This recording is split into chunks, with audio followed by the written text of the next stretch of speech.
국민의힘 임명직 전원 사태에 관한 질문들도 많이 들어오고 있습니다. 9593님께서 그럼 다른 지도부도 곧 다 사퇴하는 건가요? 이렇게도 질문을 주셨는데요.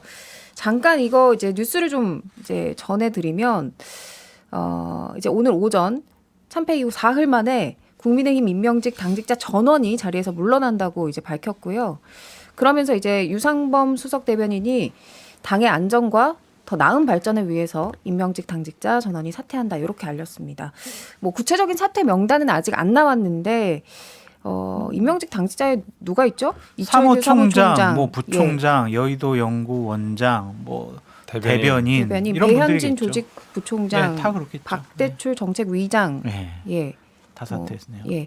구체적인 명단이 뭐 나오면 나오는 대로 또 저희가 이야기를 할 수 있을 것 같고요. 난리예요, 난리죠. 그러니까 이 결과를 두고 내 탓이오 하는 사람이 없다 이런 지적이 있었는데 결국에 이제 임명직 당직자 전원 사퇴로 좀 이제 매듭을 짓는 것 같네요. 매듭이 그렇게 안 젖을 것 같아요. 그러니까 처음에는 김기현 당대표가 자, 내가 책임지겠다라는 얘기도 안 했어요. 그냥 우리가 조금 더 솔선수범, 분골쇄신해가지고 당을 조금 더 잘 수습을 해볼게. 그래서 맞춤형 공약 같은 걸 개발해서 우리 출마자들 내년에 총선에서 당선될 수 있게 우리가 더 열심히 할게. 그러니까 우리 혁신위원회도 띄우고 총선 기획단도 띄우겠다. 그렇게 딱 얘기를 했더니 반발이 심한 거죠. 당내에서도 반발이 심했고 용산에서도 좀 다른 움직임이 있었던 것 같아요. 그러니까 이 부분을 어떻게 처리할까? 토요일 날 아침부터 갑작스럽게 이철규 사무총장부터 사퇴 의사를 계속 표현을 했잖아요. 그러면 이건 다른 움직임이 있다고 보여져요. 그러니까 단순히 임명직 당직자들 사퇴뿐만이 아니라 결국에는 김기현 당대표 체제를 좀 무너뜨리려고 하는 것이 아니냐. 김기현 당대표를 그만두게 하려는 것이 아니냐라는 것이 저의 전망인데 바로미터가 있어요.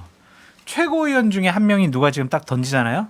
그럼 이것은 분명히 김기현 체제 무너뜨리겠다라는 어떠한 다른 외부의 인식과 판단이다라고 볼 수밖에 없습니다. 외부라고 뭐 하면 어렵게 얘기하는데 뭐 대통령실의 의지가 뭐 반영되는 건데 저도 그렇게 봐요. 왜 그러냐면 이걸 제일 먼저 외부로 알린 사람이 이철규 사무총장이에요. 물론 뭐 사무총장이 당무를 뭐 이렇게 실질적으로 총괄하는 분이라고 볼 수 있지만 그동안 어찌 보면 대통령실과 관련된 메시지를 가장 정확하게 표현해왔던 분이거든요. 이분이 이제 딱 사퇴를 하면서 아마 그 전에 딱 얘기를 했겠죠. 내가 어쨌든 발표를 하겠다. 그러면 지금 말씀처럼 당연히 이제 김기현 대표를 염두에 둘 수밖에 없는데 그 순서는 그렇게 되겠죠. 임명직 당직자, 그 다음에 최고위원 중에 지명직, 그 다음에 최고위원 중에 원내. 근데 원외 최고위원들은 사퇴하기가 쉽지 않아요. 왜냐하면 공천들 벌려 있어서. 근데 저는 최고위원 중에 예를 들어서 임명직이나 뭐 원내 중에 한두 분 정도 사퇴하면 김기현 대표 저는 버티기 힘들다고 봐요. 근데 원내가 한 명밖에 없잖아요. 강재식 의원.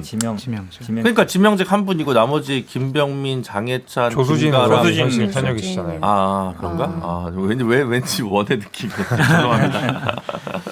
그래서 그러니까 김기현 당대표 체제가 유지되기가 어려울 것 같은 게 뭐냐면 그냥 아니 공천을 용산에서 하라고 했는데 왜 내 책임이야?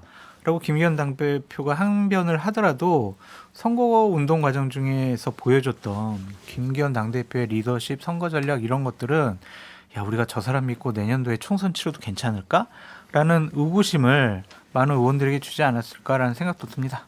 그래서 저는 좋든 싫든 지금 뭐 제가 이렇게 얘기하면 좀 웃기지만 정의당보다 더 지금 국민들 관심 바깥에 있는 양양자 신당이나 뭐 금태섭 신당의 가치가 여기서 갑자기 좀 올라갈 것 같아요. 그러니까 그분들의 의지랑 상관없이 국민의힘 쪽에서 이 혁신 그 총선을 바라보면서 약간 합종 연행을 하고 싶은 구애의 대상으로 좀 떠오르지 않을까. 왜냐하면 변화에 뭔가 흐름을 줘야 되고 그러면 통합이나 연대 혁신을 뭔가를 해야 되는데 그냥 당대표나 선대위원장만 그 당내에서 바꿔치기 해가지고는 친윤 직계체제라는 혐의를 지을 수 없을 거거든요. 이제 그걸 위해서라도 좀 변화를 한번 해야 될 것이고 다른 한편으로 뭐 오늘 중앙일보 기사 봐도 그런데 김한길 위원장 역할론이 좀 대두되는데 이게 자가 발전인지 진실인지는 잘 모르겠지만 김기현 체제가 어쨌든 그대로 유지되기 쉽지 않을 거다라는 건 근데 본인은 너무 억울할 것 같아요. 근데 어쨌든 김기현 대표가 이제 뭐 임명권자니까 뭐 하루빨리 이제 후임 인선을 해야 되지 않습니까? 근데 조선일보 기사를 좀 보니까 그 김기현 대표가 주말을 넘기지 않고 후임 인선을 할 계획인 것으로 알려졌다라고 하는 거 보니까 그러고 싶다라는 거 아니에요? 그렇죠. 이제 근데 이제 15일에 그러니까 내일이죠. 내일에 그 당 혁신 방안을 위한 의총이 남아 있는 상황이기 때문에 예. 뭐 김기현 대표의 거취는 일단 김기현 대표의 뜻은 지도부를 유지해 가겠다라는 걸로 보여요. 일단은. 그러면 용산에서는 어떻게 하기를 바라고 있을까요?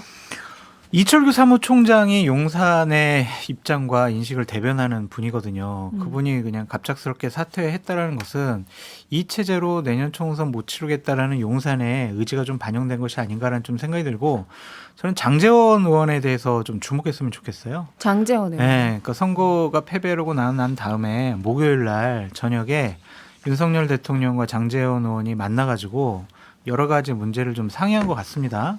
그렇다면 장제원 의원이 대통령께 어떠한 건의를 한 것인지 그것이 어떠한 방식으로 지금 당에 투영이 돼가지고 결과가 나오는 것인지 이런 것들을 좀 쭉 지켜봐야 할 것 같아요.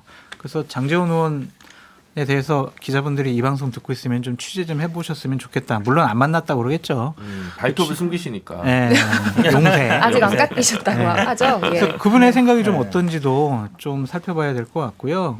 김기현 당대표로서는 뭐 안 그만두고 싶어 할 거예요. 정말 대통령과 호흡을 맞춰가지고 내년 총선 치르고 싶어 할 것 같은데 제가 그냥 이렇게 건너 쭉 들어본 얘기에 의하면 김기현 체제로 내년 총선을 안 치룰래라는 것이 예. 좀 용산의 생각이 아닌가라고 판단이 됩니다. 그러니까 아까 김준호 변호사 얘기한 것처럼 그래서 이제 오늘자 아마 이 중앙일보 김한길 관련 기사가 네. 굉장히 주목을 받는 게 왜 의미가 그러냐면 있어요. 예, 여의도 주변에서는 계속 얘기가 있었고 대통령하고 2-3시간씩 독대를 한다. 이 얘기가 나온 거란 말이에요. 그러면 사람들이 생각한 게 김한길? 거기 누가 있지? 또 안철수 있네? 옛날에 새정치민주연합 만들 때 두 분이 딱 있는 거잖아요. 그 체제로 그러면 총선을 가는 건가?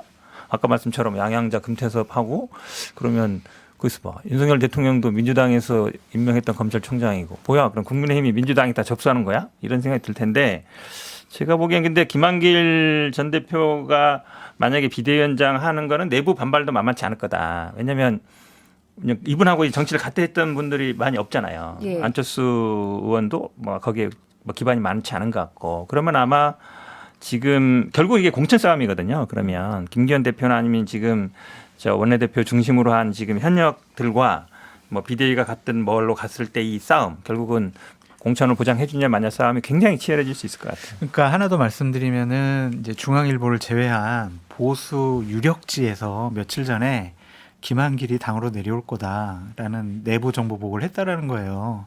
상당히 이제 용산의 기류를 잘 아는 분들이 그런 보고를 했다라는 건데 앞으로 우리 현 변호사님 말씀하신 것처럼 중앙일보의 기사대로 김한길 위원장의 행보를 좀 눈여겨볼 필요도 있을 것 같다라는 생각도 듭니다. 그러면은 이제 김한길 전 대표가 위원장이 되면 이게 국민의힘에게 약일까요, 독일까요? 어떻게 보세요? 아직은 그건 판단하기 어려울 것 같아요. 그 형식이 이름 바꾸고 당명 바꾸고 뭐 총선을 획기적으로 공천 바꿀 거거든요. 그것이 어떠한 파장을 일어날지는 정말 참 예측하기가 너무 어려울 것 같아요. 근데 그러니까 저도 뭐 이렇게 그렇게 막 엄청 긍정적으로 보진 않지만 그냥 김기현 체제로 가는 거는 안 될 것 같아요. 울산에서만 쭉 선거를 하신 분이 전국 선거를 지휘하는 것에 이 한계를 이번 강서구청 선거에서 봤기 때문에. 그 왜 당대표를 만들었어요? 그러게요. 왜 그러셨대요? 왜 그러셨어요?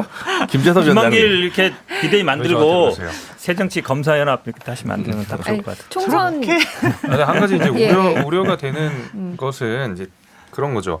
이제 당이 이제 혁신위를 띄운다든지 뭐 인재영입 위원장 이런 거를 띄워서 당 쇄신을 게을리하는 건 안 되는 것 같아요. 왜냐면은 과거에 민주당 제가 똑같이 비판했잖아요. 혁신위 띄우는 거 이재명 대표가 스스로 개혁하지 않고 혁신위 띄우면 뭐하냐 이런 얘기랑 똑같이 국민의힘에도 적용이 되기 때문에 그건 안 했으면 좋겠고 이제 김한길 대표가 뭐 오신지 안 오신지 이건 가정의 기초에서 얘기하는 거니까 제가 뭐 얘기하기는 어렵지만은 그런 건 좀 우려가 돼요. 예를 들면 과거에 김한길 대표가 저희 그 윤석열 대통령 후보 시절에 그 세대 통합 뭐 위원회 뭐 통합위원회 같은 데 있었는데 거기 지금도 하고 있잖아요. 그가 예를 들면 국가기관이에요. 국민통합위원회. 예를 들면 이준석과 신지혜를 같이 둔다고 해서 그 젠더 통합이 되는 건 아니거든요. 그러니까 이런 오를 범하면 안 된다는 그 강력한 의지를 제가 말씀드리겠습니다. 아. 그때 사실은 네, 대선 때 그런 통합은 안 그 됩니다. 통합위원회인가 그 현판식 보는 사람들 기억나실 텐데 선대위 만든 게 아니고 선대위 밖에다가 따로 만들었어요. 그러니까 선대위 조직 내에 들어오지 않았다고. 그러니까 어찌 보면 윤석열 대통령 입장에서는 이 선대위라든지 이게서 별도로 만들 정도로 비중을 둔 거거든요. 예. 그러면 내가 보기에 윤심이 김한길 쪽으로 갔을 수도 있고 그러면 지금 뭐 김기현 대표를 만든 것도 윤심이고 그렇게 될 가능성이 많죠. 그러면 이제 아마 지금 머리 복잡해지는 사람들이 되게 많을 거예요. 지금 특히 TK나 PK에서 이제 하시는 분들이 김한길하고 예전에 나 관계 없는데 막 이런 사람도 많을 거 아니에요. 제가 보기엔 근데 그렇게 흘러갈 가능성이 많은 것 같아요. 근데 만약에 이제 예. 오늘 오후에 뭐 어떠한 최고위원이 사퇴 딱 하잖아요. 이거는 어쨌든 김기현 체제 무너뜨리려고 하는 거다. 그렇게 판단하시면 될 것 같습니다.